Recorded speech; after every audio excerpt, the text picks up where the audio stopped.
হাতে বাকি 1 উইকেট।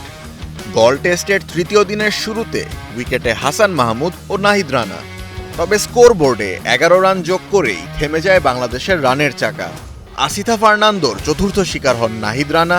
495 রানে শেষ টাইগারদের প্রথম ইনিংস। জবাব দিতে নেমে শুরু থেকেই লঙ্কান সিংহদের হুঙ্কার।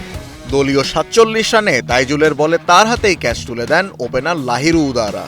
তবে পাথুম নিসাঙ্কার ব্যাট যেন দৃঢ় প্রত্যয়ের প্রতিচ্ছবি। দ্বিতীয় উইকেটে দীনেশ চান্দিমালকে সাথে নিয়ে 238 বলে 157 রানের জুটি গড়েন নিসাঙ্কা। শান্তদের কপালে যেন বাড়তে থাকে দুশ্চিন্তার ছাপ। তবে নাইম ও মুমিনুল যথাক্রমে চান্দিমাল ও ম্যাথিউসকে সাজঘরে ফেরালেও লাঞ্চ থেকে টি ব্রেক দিন যত গড়ায় নিসাঙ্কার তেজ আরও বাড়তে থাকে। 86তম ওভারে হাসান মাহমুদের বলে বোল্ড হওয়ার আগে 256 বলে 23-4 ও 1 ছক্কায় 187 রানের মহাকাব্যিক ইনিংস খেলেন এই লঙ্কান ব্যাটার। নিসাঙ্কা ফিরে গেলেও দলের হাল ধরে কামিন্দু মেন্ডিস ও ধনঞ্জয়া ডি সিলভা। তৃতীয় দিন শেষে শ্রীলঙ্কার সংগ্রহ 4 উইকেটে 368 রান। টাইগাররা এগিয়ে 127 রানে। Ashraful Mushfiq, star news.